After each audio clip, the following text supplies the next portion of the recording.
Alright guys, I'm back again. Stanley decided to go to the staff lounge to check on his co-workers. He never functioned well by himself and constantly needed support and guidance from others, so the thought of total solitude was terrifying to him. Okay. When Stanley came to a set of 2 open doors, he entered the door on his left.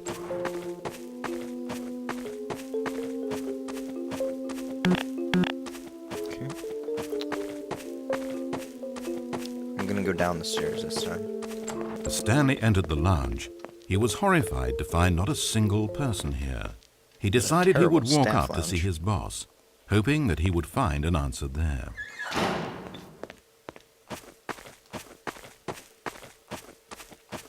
Coming to a staircase, Stanley walked upstairs to his boss's office. But Stanley just couldn't do it. He considered the possibility of facing his boss, of admitting that he had left his post during work hours. He might be fired for that. And in such a competitive economy, was it really worth taking that risk? All because he believed everyone had disappeared? His boss would think he was crazy. And then something occurred to Stanley. Maybe, he thought to himself, maybe I am crazy. Everyone I know simply vanishing out of the blue, there's almost no other explanation for it. And a nagging fear began to creep up in his mind. Questions that had been there all along. He just hadn't put his finger on them yet. For example, why couldn't he see his feet when he looked down? Why did doors close automatically behind him wherever he went? And for that matter, these rooms were starting to look pretty familiar. Was he just walking around in circles? Where am I, he thought. And the more he found himself unable to answer these questions, the more questions continued to arise, until he came to the issue that had been slowly boiling until he could ignore it no longer. Why is there a voice in my head, dictating everything that I'm doing and thinking? Suddenly, every door slammed shut. "No!" Stanley screamed. "I need to get out of here. I need to know that there's something out there. No. I need to know it's not just all in my head." And he screamed and clutched at his skull as the voice grew harsher and the music in the background rose higher and higher. And then, moments before collapsing to the ground, Stanley clenched his fists and screamed to anyone who might be listening, "I'm not real! I'm not real! Don't believe any of it! None of it's real!" And then everything went black.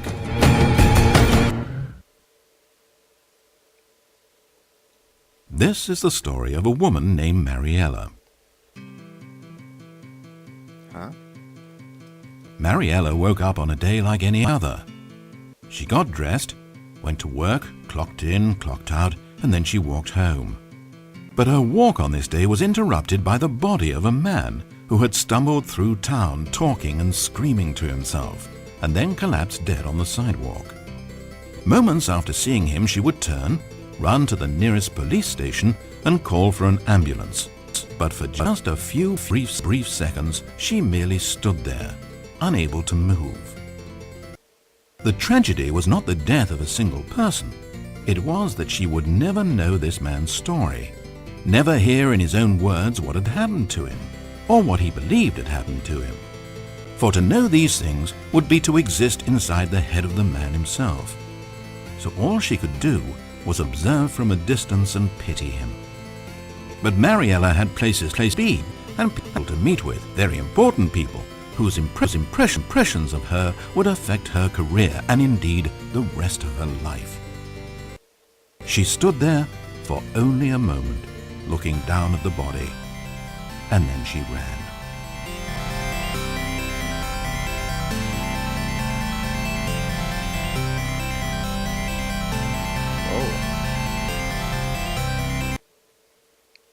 Alright guys, well next part.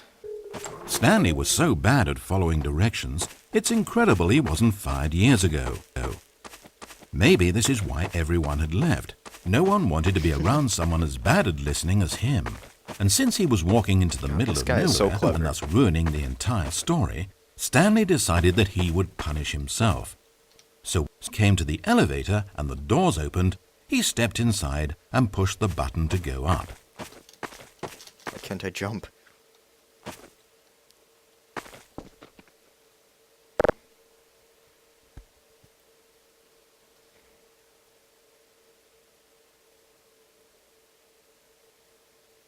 Da, da, da, da, da, da, da, da, da, da, da, da, da, da. Ooh, what's this?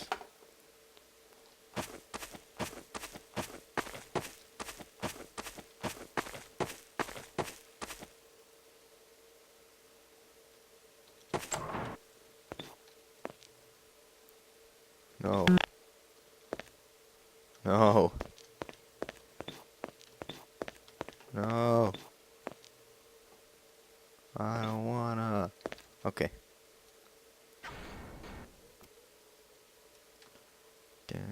It almost perplexed Stanley that he had actually gone and stepped into this metal trap. After all, it should have been no surprise that this thing would lead him to his death. But he thought to himself, this is simply the price to pay for ruining a perfectly good story. So he resigned and willingly accepted his fate, the inevitable end toward which he had spent so long stumbling. Farewell, Stanley. No. I'm sorry. Ah.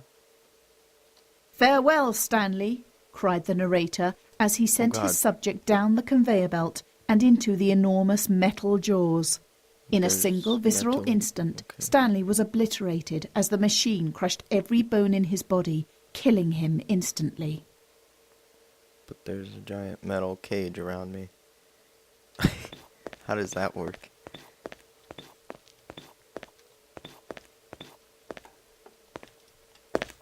It's a shame, then, that for all his work, it was such a meaningless victory for the narrator. Did he really think he would accomplish anything by murdering this disposable vessel? What the heck? Okay. Alright then. Seems legit.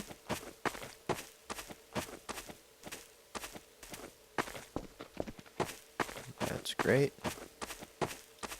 Dun. Oh. Every possible choice Stanley could make had been designed for him long before he ever set foot here. The narrator wanted to kill him. Stanley was already dead from the moment he hit start. Here's the end choice.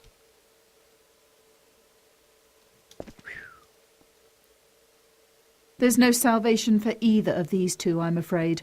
The narrator had as little power over Stanley as Stanley did over the paths that he walked.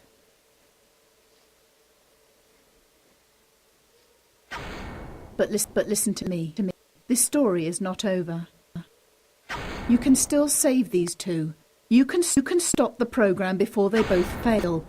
Push escape and press quit. There's no other way to beat this game.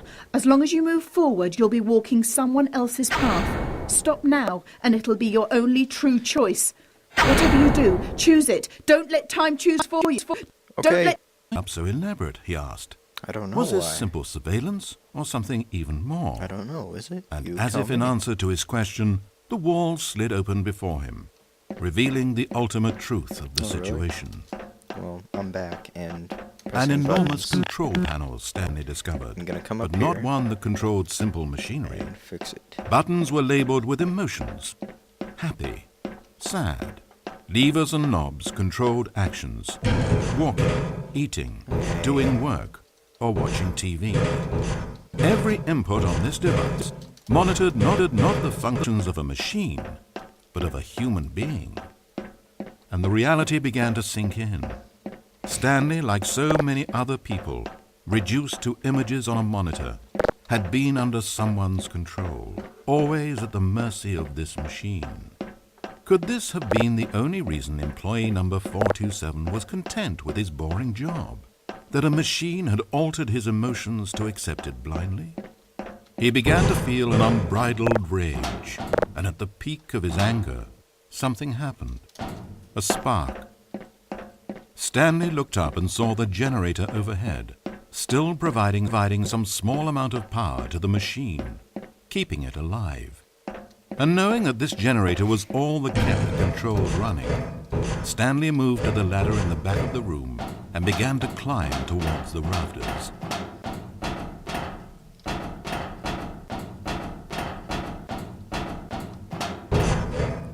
The higher Stanley climbed, the closer he felt to freedom, the further from enslavement.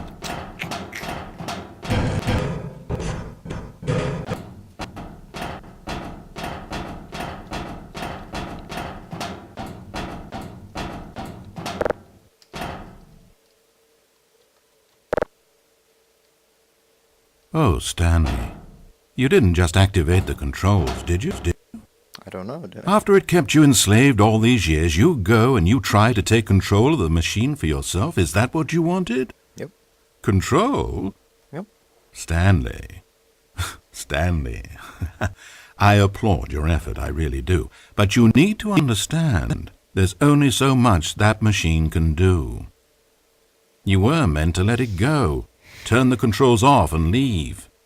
If you want to throw my story off track, you're going to have to do better than that. I'm afraid you don't have nearly the power you think you have. For example, and I believe you'll find this pertinent, Stanley suddenly realized that he had just initiated the network's emergency detonation system. Oh, In the event that this machine is activated without proper DNA identification, nuclear detonators are set to explode, eliminating the entire complex. How long until detonation then? Oh, let's make it say, 2 minutes. Now, this is making things a little more fun, isn't it, Stanley? Go ahead, play with those controls all you like. The real controls are where I'm sitting. Did you really ever believe you held any power? Did you not think I knew what I was doing? When I erased your co-workers and turned off the machine, I was offering you freedom, an escape. I didn't have to do that. I've run this story many times, and I don't always set you free. Sometimes you just sit there, day after day after day, doing your job forever, and then dying alone. But when I actually give you the freedom to control your own actions, it's not enough. I let you go, and you trapped yourself just the same. You just weren't made to handle this sort of responsibility, I'm afraid. But you know what you were made for? Pushing buttons. You get it now? Oh, I'm enjoying this. Tell you what, I'll throw some extra time on the clock just because I'm having so much fun. There we go. You see, I want to watch you for every long second you try to puzzle this out. After all, it should make sense, right? The timer, the nuclear detonation, the mysterious facility, it's all here. This is a video game. Except for one thing there, hero. You've got no weapon, no vehicle. You don't even know where you're going. When you saw that timer, you just instinctively started trying to find an exit, didn't you? In fact, I bet you're still looking for a way out. I bet you're clicking on everything in this room, trying to open doors or vents or something and solve the puzzle.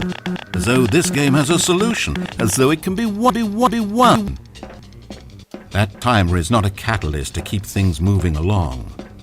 It's just seconds ticking away to your death. This is not a challenge. It's a tragedy.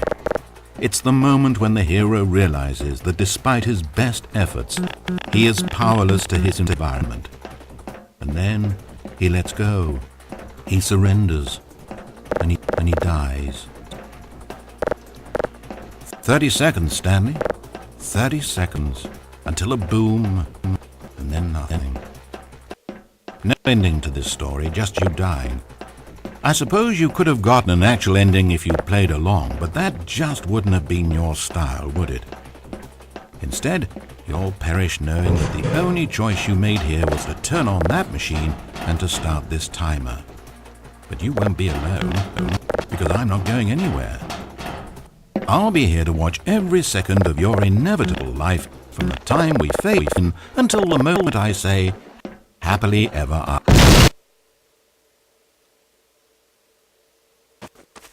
Alright, guys. I just went down the elevator. Now listen so- carefully. This is important. Okay. Stanley walked through the red door. Bloop. Aha, perhaps you misunderstood. Stanley walked through the red door.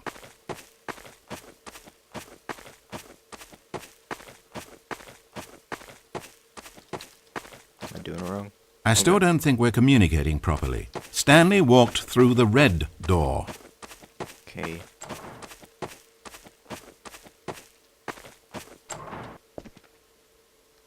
Good, good. Now, if you don't mind, there's something I'd like to show you. But to do that, I think it would be best for us to start from the beginning. This is a very sad story about the death of a man named Stanley.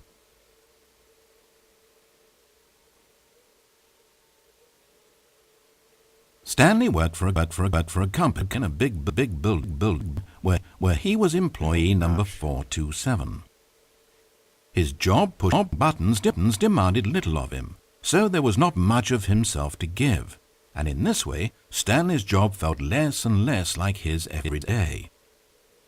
But if buttons need pushing one day, it means they'll need pushing the next and then the next. So, without question or judgment, Stanley continued to do what the screen told him. One keystroke flowed into another keystroke, flowed into his ride home, flowed into dinner, flowed into waking up, flowed into going to work, and here he was again. Stanley was typing out a complete sentence that said absolutely nothing at all. If in reality no one ever actually disappeared from the office, and Stanley never got an opportunity to make a decision, to choose which path he wanted to take, would his life still have any meaning? Perhaps when we long for something deeply enough, these hopes and fantasies become so strong in our minds that we truly believe that we're there, controlling that person and living that adventure. To manipulate your own thoughts and emotions might mean freedom from a self-imposed prison, but these delusions can be fatal to those who can't tell the difference.